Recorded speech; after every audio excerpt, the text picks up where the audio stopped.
Good evening and welcome to Chicago Tonight. I'm Brandis Friedman. And I'm Paris Schutz. On the show tonight, we're going to do everything within our power to get our kids back in school, and we're going to do that safely. One-on-one with Chicago Public Schools Chief Janice Jackson on the district's plan for students returning to the classroom. It's not raining, it's pouring, it's an incredible storm. We're not talking about the weather, how Illinois is dealing with a financial storm. Republican Jeannie Ives joins us to talk about her bid to unseat Congressman Sean Casten in the 6th District. A look into Illinois websites that are pushing partisan agendas while posing as local news.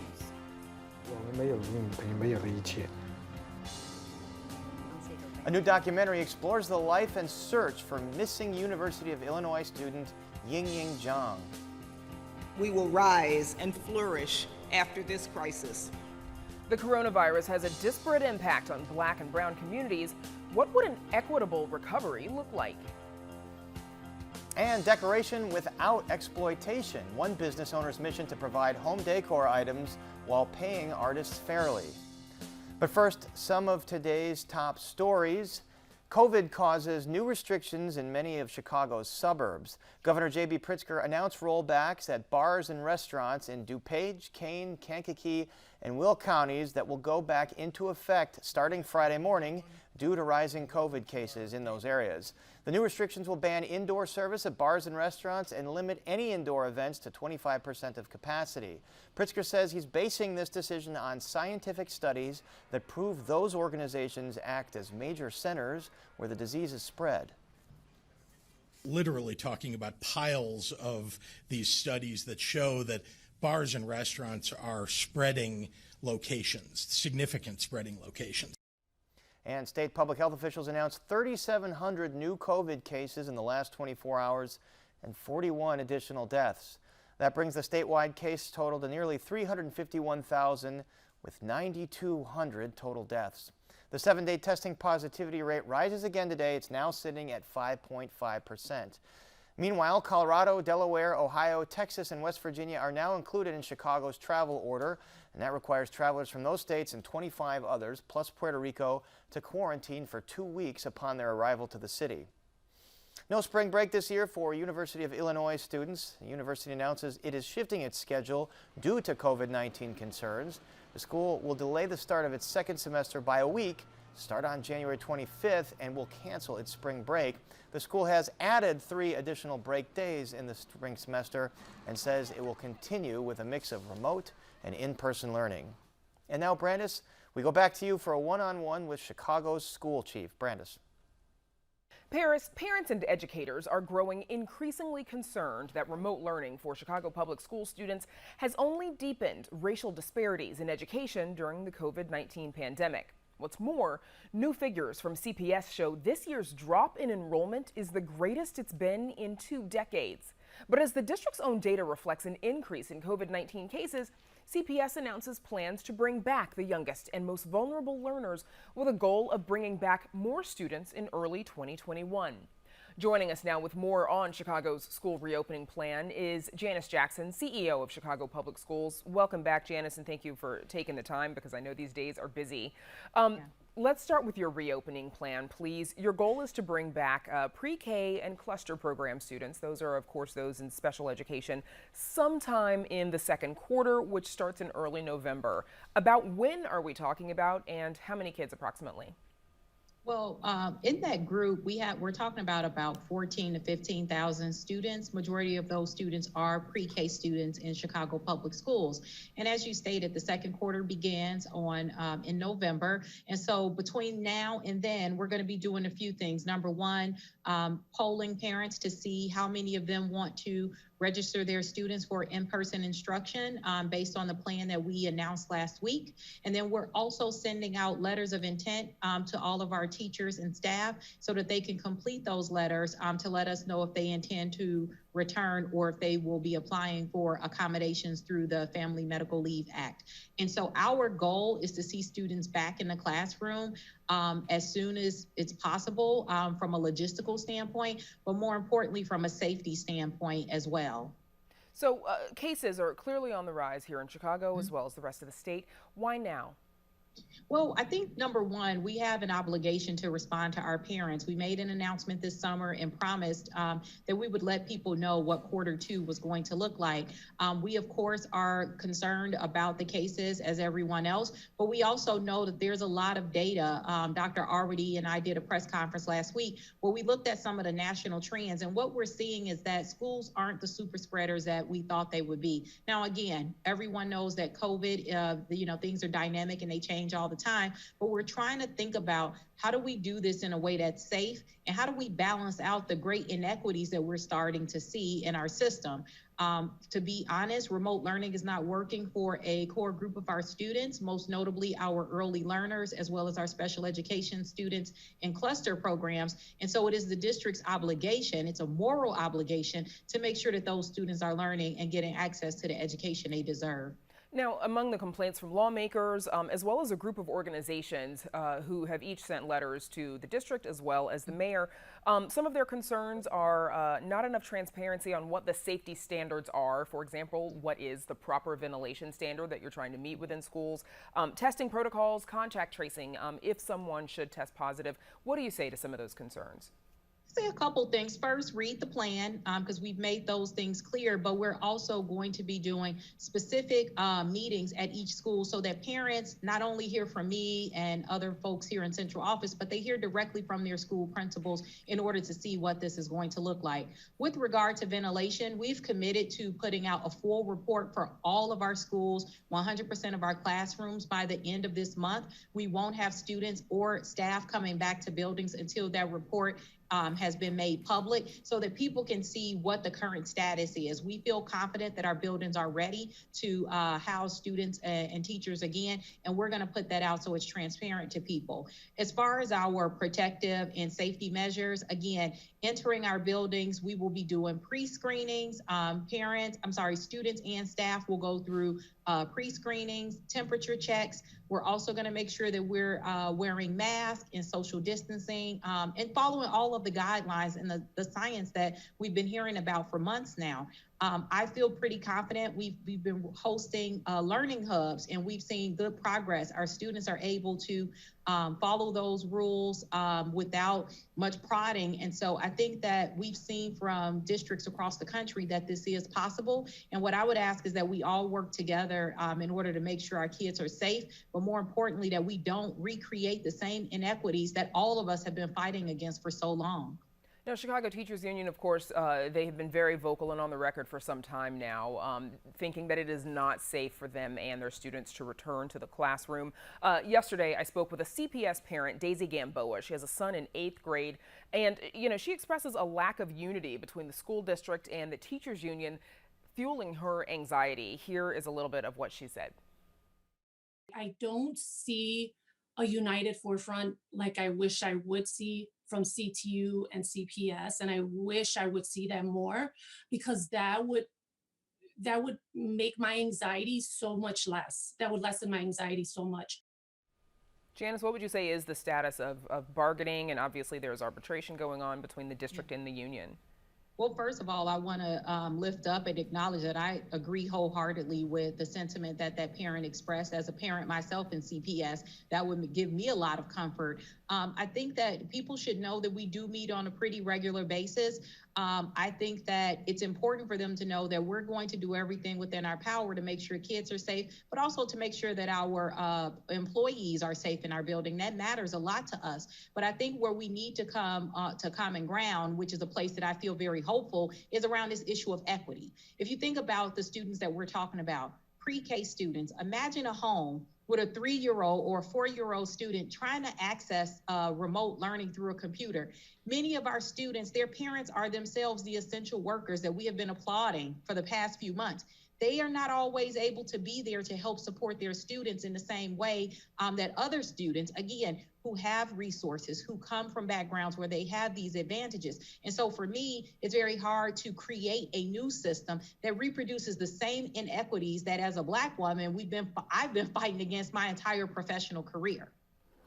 So your enrollment decline in pre-kindergarten, as we just talked about, it's especially stark in the Black community, not quite as bad in the Latino community, but obviously noticeable. District enrollment is down 15,000 students, give or take, this year compared to last year. What does this tell you, and where are these students? Yeah, well, what we're hoping is that those early childhood students are probably doing what they were doing 10 years ago before we had a early learning and pre-K for all program here in Chicago. Let us not forget all of the millions of dollars, the investments and the policies that were put in place to level the playing field. That is what that's the promise of pre-K. And so Chicago Public Schools has worked hard to make it so that low-income African-American students are more likely to be in pre-K programs where 10 years ago, that was not the case. And so we can't afford to lose that ground. So what I am hopeful for is that once we do open up enrollment, we will see a lot of those families reintegrate into the schools, re-enroll in the school system and reintegrate into our classrooms. But again, I think for many of our families, they have competing demands. Most of them are working class people. They are the essential workers we've been talking about. They have to go to work, and unfortunately, because of our decisions, we put them in a position where they have to choose between giving their child access to early education and going to work. And of course, you can't blame a parent for making that choice. They have to provide for their families. Okay, school CEO Janice Jackson, a lot to work on. I'm sure we'll be talking about this again in the future. Thanks so much for joining us. All right, thanks for having me. And now, Paris, we go back to you. Thank you, Brandis. How to educate students during a pandemic is far from the only issue elected officials and Illinois residents are having to grapple with right now. The coronavirus has also dealt a big blow to government budgets. Odds appear to be growing worse for hopes of a federal stimulus that would send money to states. So where does that leave Illinois? Amanda Vinicky joins us now with a look. Paris, yes, absent a follow-up to that federal stimulus, every state's leaders are left to their own devices in figuring out how to deal with those harsh blows dealt by COVID-19. And the blows are multifold. You have decreasing revenues, increasing expenses, massive uncertainty about the future. Municipal finance analyst Howard Keir says Illinois is in an especially bad position. Unfortunately, Illinois is amongst the worst states as far as their financial condition is concerned. They really didn't take advantage of a pretty protracted economic growth period by building up the reserves as a lot of other states did. The state really sort of muddled along. During this difficult time, many states are dipping into their rainy day funds. If there was ever a time to do so, it's now. It's not raining, it's pouring. It's an incredible storm.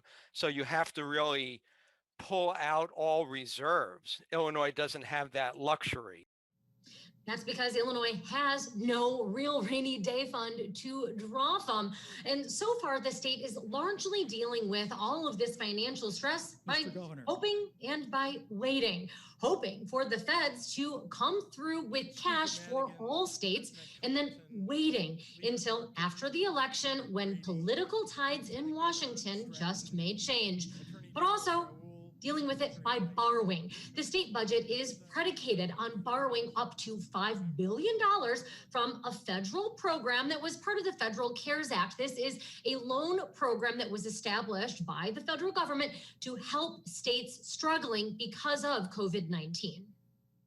The state of Illinois is the only state that has thus far taken advantage of the program. So I think that also speaks to the fact that the state didn't have much in way of a lot of alternatives to how they're balancing their budget. So again, there, Illinois, the only state to take advantage of that loan program. And so far, Illinois has borrowed $1.2 billion from it. The deadline is the end of the year. The state could still borrow $3.8 billion more that it will have to pay back. Look for a decision on that to come after the November 3rd election.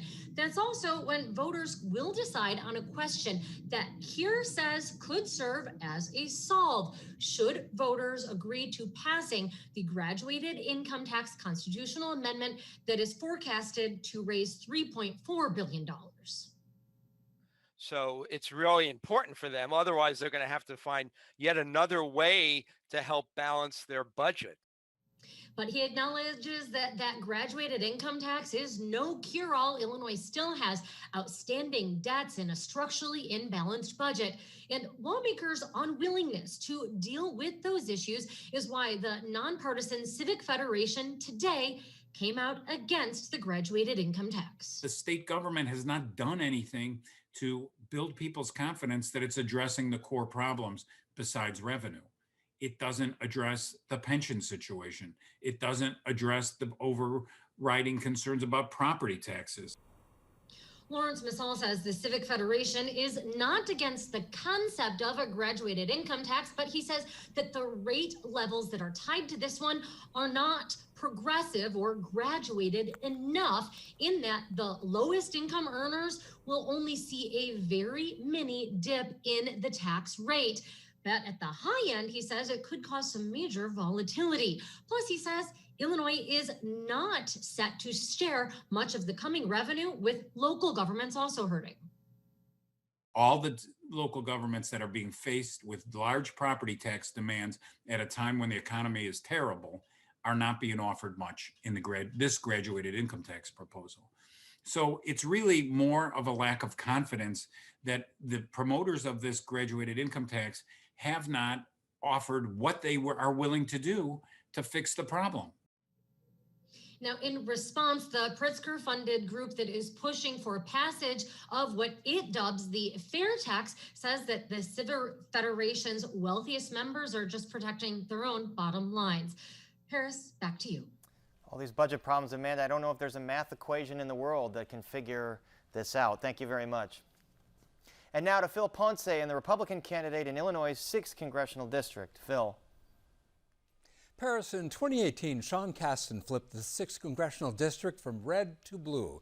Now the freshman Democrat is facing a challenge from Republican Jeannie Ives.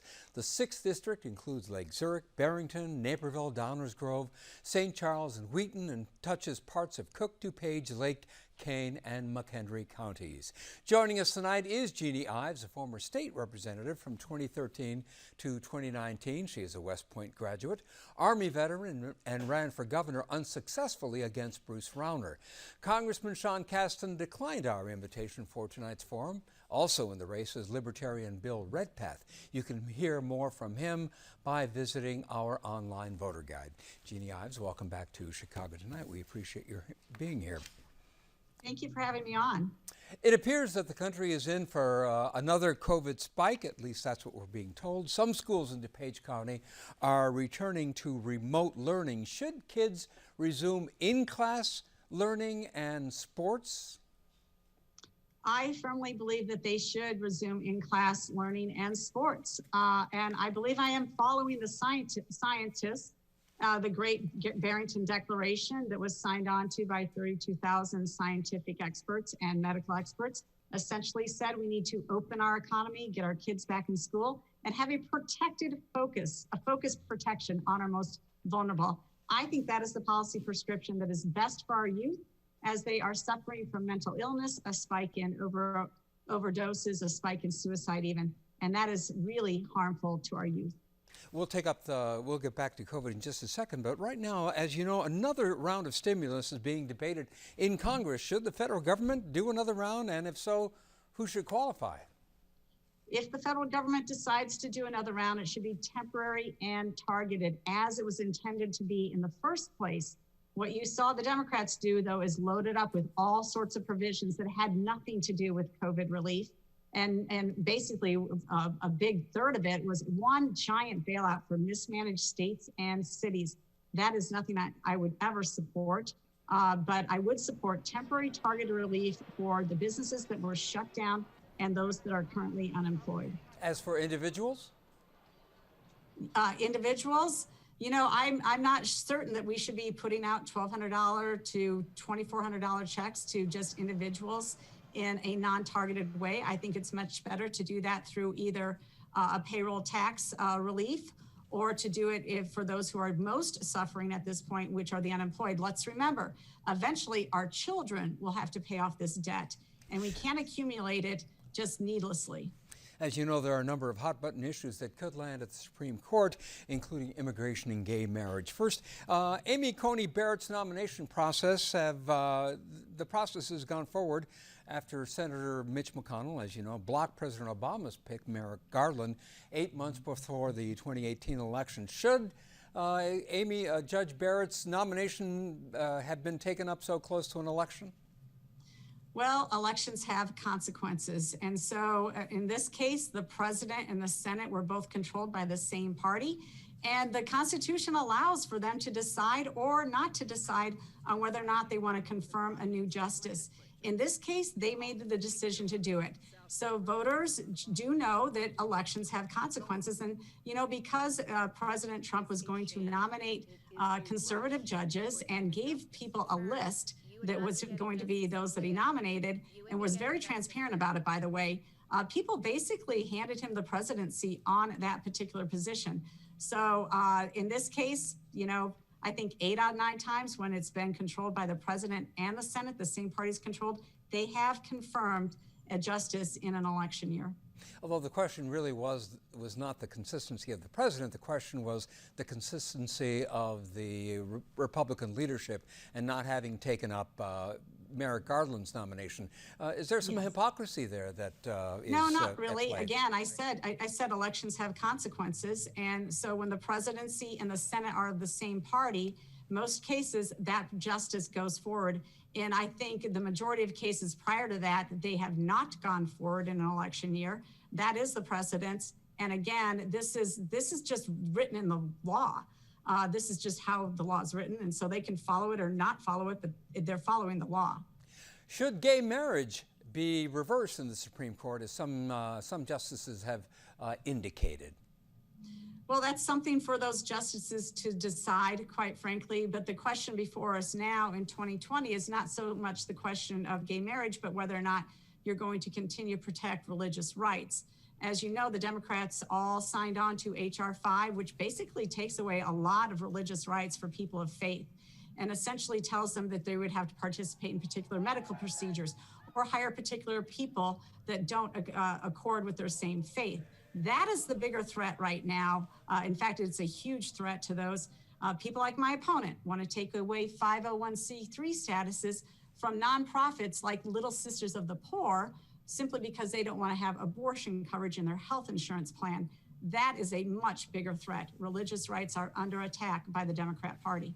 As you know, your Democratic opponent has ads where he's been endorsed by Pat Brady, the former chair of the Illinois Republican Party. Let's take a look at one of those ads. I'm Pat Brady, a lifelong Republican, but I can't support Jeannie Ives for Congress. Ives makes Trump look reasonable. She's attacked same-sex families, even questioned the science behind climate change and the coronavirus. Ives is on the wrong side of history. Let's take up a couple of the issues he raises. Is man-made climate change real? The climate's been changing since the Earth has been in existence. That's the truth. And scientists, this is absolutely not settled science. Scientists disagree to the degree of which there might be man-made climate change. But on Pat Brady, let's understand here, the entire Republican Party leadership in the state has rejected his comments. And Pat Brady is somebody who tanked the party in 2012.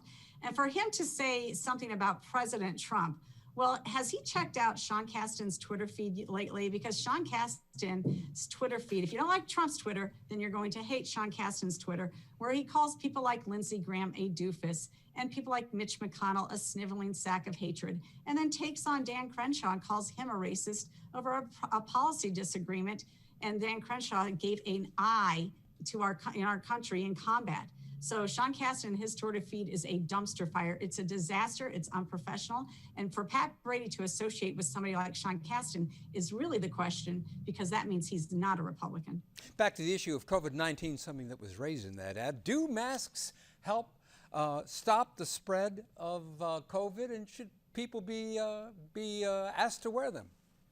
Well, I think, again, the science is unsettled on when and where masks work. Really? Obviously, I mean, when you think about it, it seems like a common sense that covering your mouth, and that's what we teach people to do, cover your cough, would work. It just depends on the environment, the type of mask, who you're protecting, yourself or the other person. Can you socially distance instead? I think there's a lot of questions behind whether masks work and in what environment they should be used. And I think that we need more information in this area, not less. Jeannie Ives, thank you so much for joining us. We very much appreciate it. Thank you for having me on. And be sure to check out our WTTW News 2020 voter guide that offers special election coverage and details on specific races. There you can also search for candidates by race or district and hear from them in their own words. All of these resources are available at WTTW.com/voter guide. And now, Paris, we go back to you. Thanks, Phil. They may look like newspapers and news websites, but they are thinly veiled organizations that push partisan agendas without traditional journalistic standards. That's the conclusion of investigations done by both the New York Times and the Wall Street Journal. The reporting focuses on a liberal group called Acronym and a conservative group under the name of Metric Media that bills itself as the largest newspaper publisher in the country. That group is based here in Illinois and has been the subject of intrigue for many years. And joining us to talk more about these sites is James Warren, the executive editor at NewsGuard, who has been a watchdog on this topic and who was featured in that Wall Street Journal report. Jim Warren, great to see you. Thanks for being here. So first off, tell us about these organizations we mentioned, Acronym and Metric Media. What concerns you about them? What concerns us about them is that they both constitute in some ways, different ways, as sort of an insidious, pernicious undermining of journalism, Paris, whether conservative or liberal, whether you're a Democrat or Republican, whether you live on the west side of Chicago or in DuPage. Hopefully you agree that a local news site should be about telling the basic truth about what's going on in your area. But posing as a local news site, and in the case of Metric Media, which has 1,300 sites now around the country, posing as a local site and having an About Us section that claims that they are fulfilling some great mandate to fill the void caused by the implosion of mainstream media is really an absurdity too gross to be insisted upon, particularly, Harris, because in the case of Metric Media, they are not disclosing their political ideology. They're not disclosing what amounts to a journalism pay-to-play gambit, whereby PR consultants, PR firms, actually politicians, and one example disclosed by the New York Times involved, your guest, Jeannie Ives, who the New York Times disclosed had paid more than $55,000 to Metric Media, and seemingly in return, though she denies it, has gotten effusively positive coverage in some of their papers. We're just saying, so I got to jump in here. So you're talking about Metric Media. It's Illinois-based. It's owned by a Chicago native, Brian Timpone. There's many organizations here, and it operates under a 501c3 umbrella. I spoke with him via text today, and he told me that this organization, this group of organizations is no different than another nonprofit journalistic outlet like ProPublica or Better Government Association. He says they don't do pay-to-play, where these organizations pay for positive coverage. Quote, he says, "We allow and encourage anyone to pitch stories. Accessibility is a key value proposition. You don't need a PR firm to send us a story pitch. In Illinois, we have hundreds of people who pitch. Some are PR firms, others just local busybody types who have good ideas but could never get the time of day from the Chicago Tribune." So is it plausible to you that these organizations are like a conservative version of ProPublica or Better Government? No, absolutely not. As reporting by the Wall Street Journal and New York Times, it totally contradicted Brian Timpone with lots of internal documents showing the pay-for-play essence of them. And when you bring up comparisons, say, to ProPublica, a giant difference, Paris, is that in the case of Metric Media, they are controlled by a nonprofit that still to this day does not disclose its owners. You want to disclose its donors. You want to find out the donors of ProPublica and the other groups you mentioned, they do disclose that to you. A giant difference. And also in the New York Times report, they list sort of the web of conservative organizations in Illinois, Illinois Opportunity Project, conservative consultant Dan Proft, and a radio host who have funneled hundreds of thousands of dollars into these companies. Can you just explain or map out this web for us? Well, I mean, it's a group of conservative organizations. You mentioned Dan Proft, the conservative, at least former talk show host. A PAC controlled by Dan gave them Metric Media somewhere around $650,000 over a 2-year period. Most of the money coming from conservative Chicago Republican mega donor Dick Uihlein, and as a result, they got into trouble with the Illinois Board of Elections, which slapped them, and as a result had to disclose essentially where a lot of that money was coming from. So one of the ironies of Metric Media is that they're a little bit more upfront and honest on with some of their Illinois sites. But again, they now have gone up to 1,300 sites in 50 states. So potentially, they are a power to be reckoned with. And I should jump in there, Jim. So Timpone said about money coming from these groups, he said they're paying not for the articles, but for a different product they provide, which is analytics and metrics of who's reading the articles. Does that hold water with you? No, it was totally contradicted again by reporting in the New York Times and Wall Street Journal, which showed absolute proof of money that was coming in, including from the likes of Jeannie Ives, who again to the New York Times said she didn't know that this was going to result in all of this favorable coverage of her. She thought she was just trying to get some technical help in setting up her website, among other things. A perfect example of what they're up to. After we're done tonight, go look at a site called the Kenosha Reporter. They've got no reporters in Kenosha, but they have been hammering the Jacob Blake case from a conservative standpoint. And I got to ask you that too, Jim. So who are the reporters? I mean, this company, there's algorithms that generate stories without a reporter. Others, they're reporters from far and wide. Tell us who they are. Yeah, so about 95% of the content, as best we at NewsGuard could figure out, are created by algorithms. So it might be some government data, and an algorithm creates this sort of pseudo story based on the Commerce Department data, say, or the Department of Transportation data. So they don't actually produce a lot of original content, and a lot of the original content they do is by reporters in other places. There might be somebody in Atlanta writing a story about something happening in Mount Vernon, Ohio. And in a previous incarnation, Brian Timpone had a company which was actually doing work for the Chicago Tribune and doing stuff in the suburbs via modestly paid supposed journalists in the Philippines. So he had people writing about Schaumburg and other places like that from the Philippines. It was really a joke. All right, Jim Moran, a very interesting topic, and thank you so much for helping us understand it. Pleasure, Paris. And still to come on Chicago Tonight, an equitable economic recovery. We talk with Dr. Helene Gale about a new initiative. The search for missing Chinese scholar Yingying John, that's featured in a new documentary. And decoration without exploitation, that is the mission behind one business providing home decor items while making sure artists are paid fairly. But first, some more of today's top stories. Bars and restaurants in many of Chicago's south and western suburbs are going back to tighter restrictions due to rising COVID cases. Governor J.B. Pritzker announces indoor service for bars will halt in DuPage, Kane, Kankakee, and Will counties, and that goes for restaurants as well. Additionally, any indoor gatherings must be limited to 25 people or 25% of that facility's indoor capacity. Pritzker says the decision to restrict bars and restaurants is based on studies that show them to be places where the virus spreads fast, but Pritzker also says it spreads due to gatherings in people's private homes as well. It's not so much your own family that you're living in a pod with every day as it is when you're inviting either other family that don't live with you, friends over. I'm not saying you can't do that. All we're saying is, as Dr.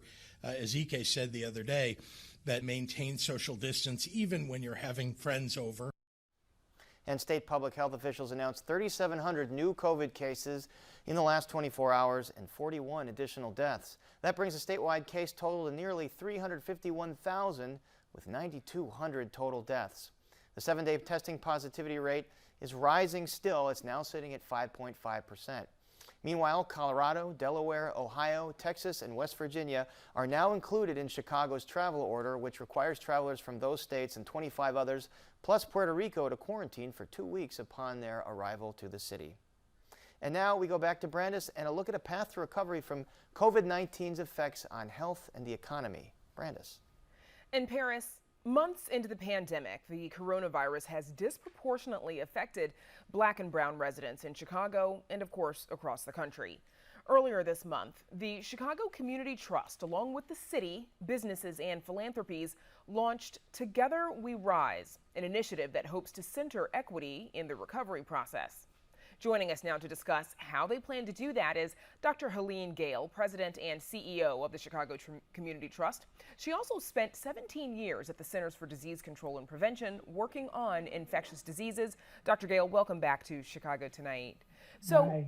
The latest data from the city shows that more than 3,000 COVID-related deaths, that's more than that there have been more than 3,000 COVID-related deaths. More than 2,200 of them were Black and Latinx residents. What does this tell you about Chicago? Well, as you said in the beginning, this shows the disproportionate impact that COVID has had on communities of color, and Chicago is no exception to that. We know that as a result of both social situations, economic situations, as well as access to health services, that Black and brown communities here and around the country have been disproportionately impacted by that, by COVID from the health perspective, but we know that that also includes the impact economically as well, where Black and brown communities have been disproportionately impacted. Now, since you've been at the head of the Chicago Community Trust, closing the racial wealth gap has been a priority of yours. According to data from the Census Bureau in 2019, the median income for white households was over $72,000. For Hispanic Latino households, it was just over $56,000. And for Black households, it was just more than $45,000. Why is an equitable recovery for Chicago so important? Well, it's critical, and the facts that you just gave tell us the challenges that we're facing. So Black and brown communities went into this epidemic and this economic crisis much more financially insecure and unstable, and it has had the hardest hit on those same communities. And if we are going to recover as a city and as a region, we have to make sure that those communities that were already financially insecure are really given the kind of economic focus and the kind of focus to make sure that those communities recover. We cannot expect to hold back 2/3 of our population and think that the rest of the community is going to move forward. So we cannot neglect those communities that went into this economically fragile, have been more hard hit, and think that all of us are going to recover. So, it really is about how do we move forward together as a region and as a city, and how do we do that equitably? Because unless we do it equitably, we're not going to do it at all. So then how does the Together We Rise plan accomplish that? Well, there are three components to what we're trying to do with Together We Rise. One is develop a fund. And, we had a response fund that looked at immediate needs during COVID that raised around $35 million. We think that we can do much more than that, and we launched the fund with $25 million already from philanthropic dollars. We also think that businesses can use their balance sheet, can use their resources in ways that can make a difference as well. So looking at who are you purchasing from? Are you using vendors that come from communities that are hard hit? Are you looking at the way that lending is done so that flexible lending is available to invest in businesses, in home ownership, et cetera? And are there more flexible ways of looking at debt? We know that people have been hard hit by debt as a result of this crisis. So we have the fund, we have business practices, and then we also want to look at policies that could help to build financial security within some of these communities that have been the most hard hit. In writing about this plan, you often refer to catalytic investment. What do you mean by that? Well, I think that if we pull together the different sectors and look at how philanthropic sector can join with with private sector, we can actually catalyze some of the kind of investment in some of the disinvested neighborhoods that can start to spark economic recovery and economic growth. So it's really looking at how do you bring all the different players together to really spur, if you will, and catalyze that kind of economic growth, looking at how philanthropic capital can be used to secure and to build a capacity within neighborhoods so that private investment can actually take hold in those neighborhoods. How does the private sector, or does the private sector still bear responsibility in an equitable recovery? Well, I think the private sector has a huge role to play, and we've already seen several private sector consortiums like the Corporate Coalition stepping up to the plate, or like JP Morgan Chase that was part of our Together We Rise announcement, or BMO Harris, Northern Trust, others, banks that are looking at how they can increase their lending to disinvested communities. We're also seeing major corporations that are looking at jobs and access to income and living wages, and thinking about what are the jobs of the future that can actually be used to provide better outcomes and better livelihoods in neighborhoods where there haven't been access to good jobs. So that, they're locating businesses in neighborhoods that there hasn't been investment. So there's lots of ways in which businesses can be part of the solution. And so that's why we're so excited that Together We Rise is really a partnership. It's not just philanthropy, it's business. And at the heart of it, we're bringing community to the table to make sure that the communities that have been most impacted have voice as well, as we think about how we come up with these solutions that can make a difference in this equitable recovery. And Dr. Gale, in about 30 seconds, there's also a policy component to this effort. What kind of policy changes do you see in the future? Yeah, we want to look at policies that can actually give financial security. As an example, the Earned Income Tax Credit is a fabulous program that we know has made a difference in the lives of working families. That could be extended. That could help to give more financial security for working families. We also know that the Opportunity Zone program has had a huge impact, but it can be made better to really help to give more investment in some of the disinvested neighborhoods. And so Dr. we think Gale, there's a whole policy component as well. We look forward to having you back when there's more to discuss on this as well. Thanks so much for your time. Thank you. And now to Paris with details on a new documentary streaming at the virtual Chicago International Film Festival. Paris. Brandis, in June 2017, visiting Chinese scholar Yingying went missing at the University of Illinois at Urbana-Champaign. Her case became a news sensation 2 years later when the attorney representing accused kidnapper Brent Christensen admitted on the first day of his client's capital trial that he killed Zhang. Christensen was later sentenced to life in prison. But a new documentary goes past the murder and trial to offer a more intimate look at Zhang's life and family, who came to the U.S. for the first time the summer she disappeared. Here's a look.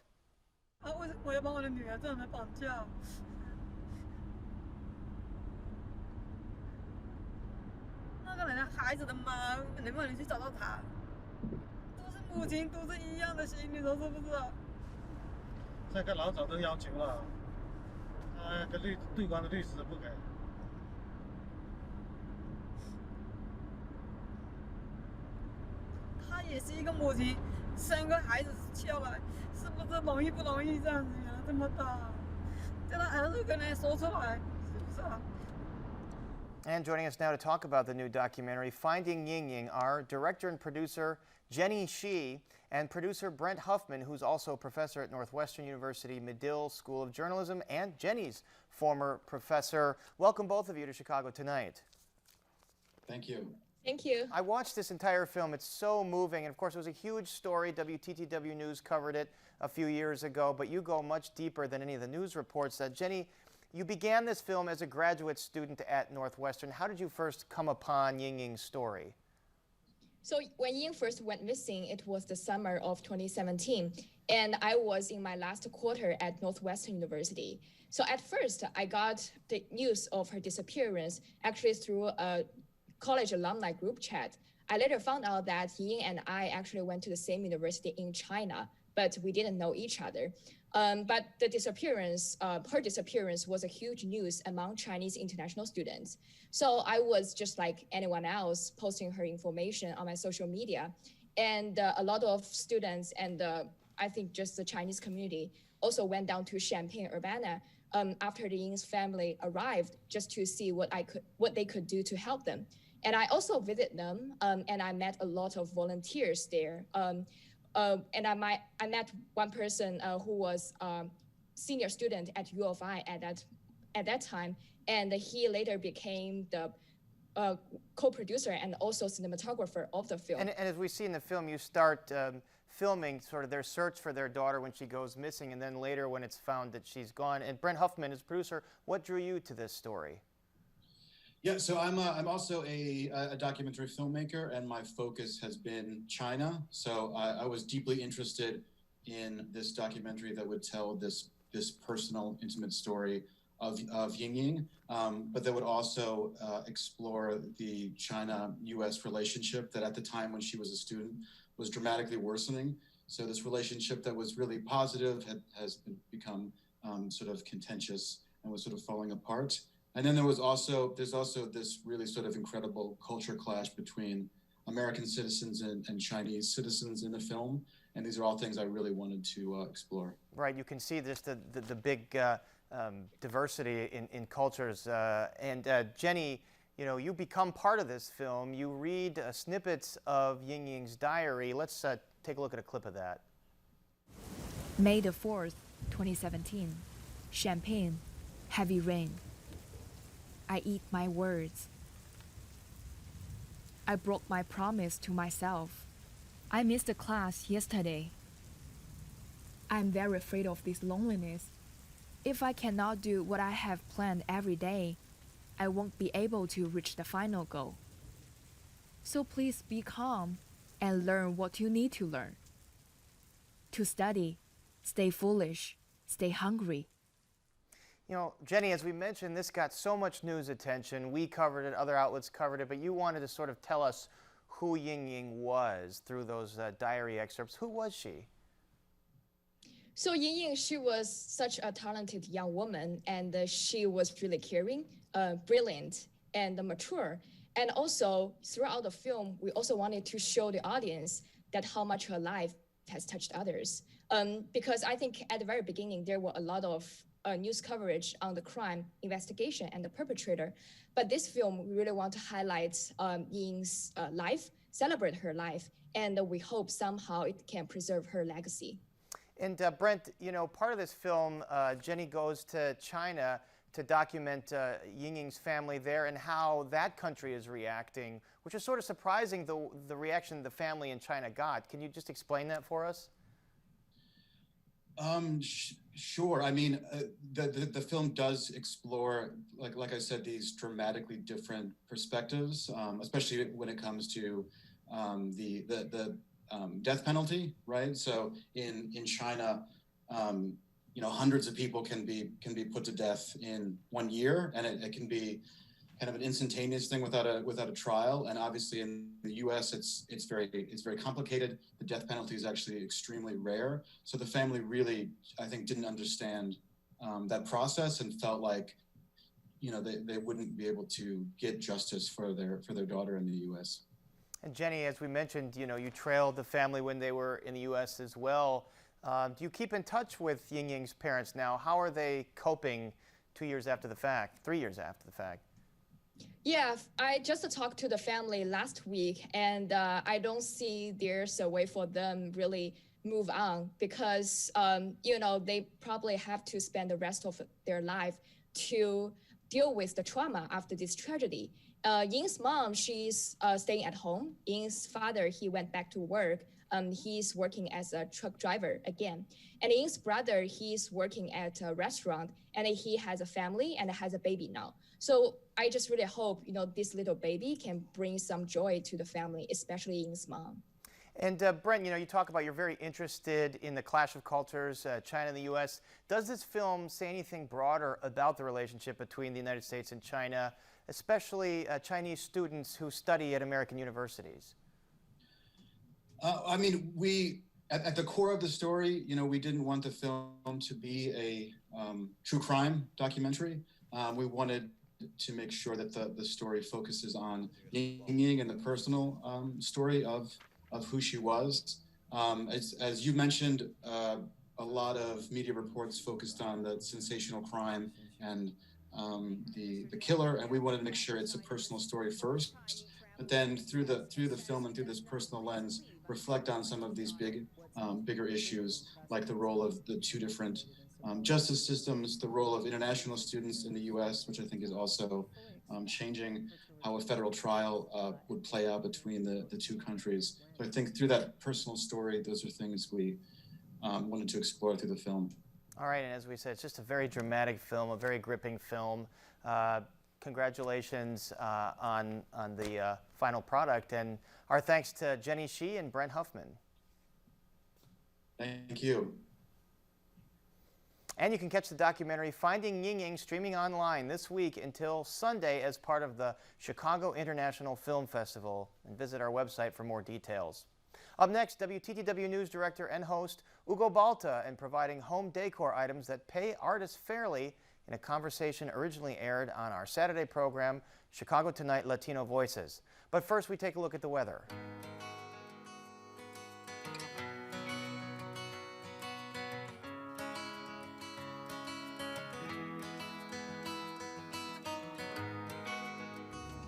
The nature of today's home goods industry makes it easy to forget that many home decor items, from stuffed animals to holiday decorations, are made by people, and those people are often exploited for their labor. Our next guest, Rosa Chan Claro, wants a better choice for Chicagoans looking to spruce up their homes. Her company, Blossom Inspirations, offers home products that she says respect not only the people who made them, but also the cultures that inspire them. Bienvenida, Rosa, al programa. Hola, ¿cómo estás, Hugo? Muy bien. ¿Qué dices? Now tell us, Blossom Inspirations operates on a fair trade model. What is fair trade, and why do you think it's so important? Well, fair trade is a movement, and also there is a big nonprofit organization that is Chicago Fair Trade, right, that has the mission to reduce poverty around the world, right, promoting diversity, inclusion, an eco-friendly planet, and empowering women, and offering a fair wage for the artisans, right?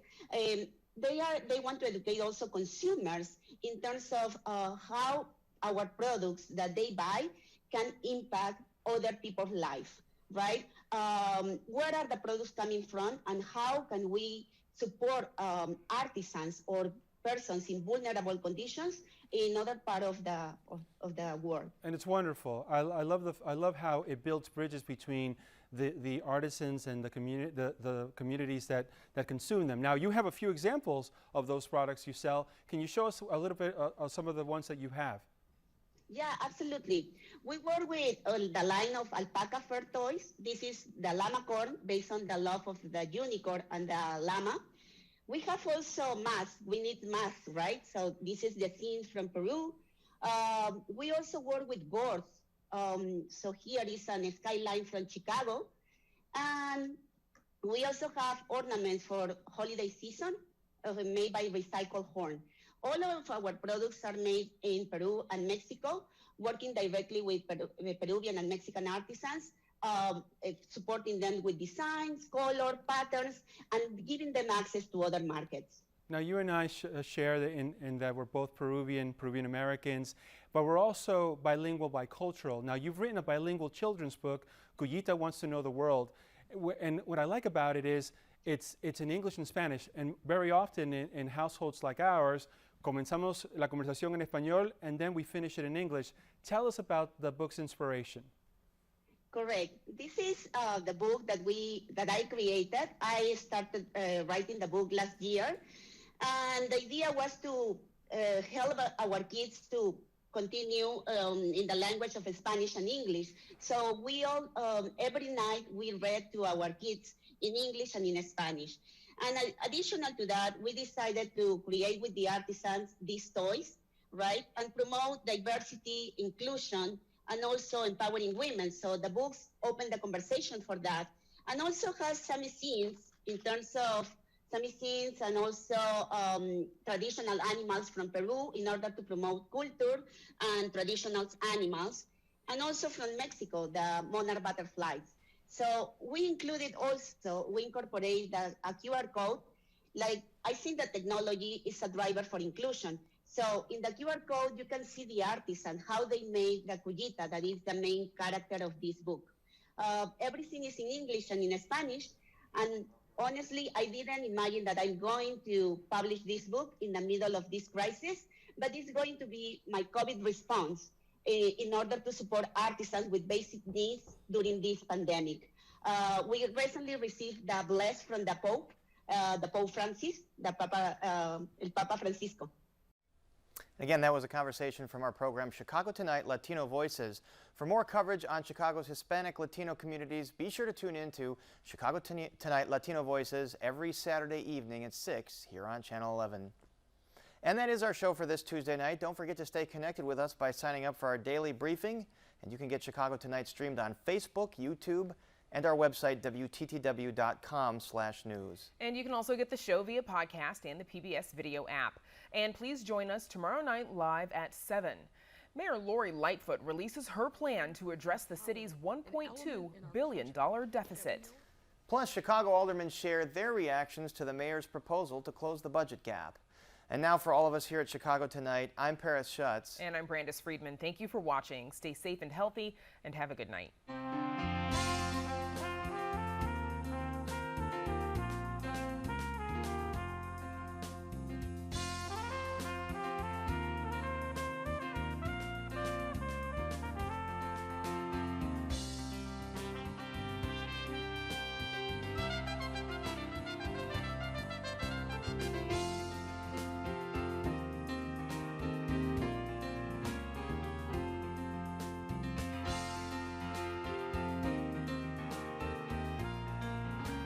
Closed captioning is made possible by Robert A. Clifford and Clifford Law Offices, representing dozens of families in the crash of a Boeing 737 MAX 8 jet. Mr. Clifford has been named lead counsel in litigation in federal court in Chicago.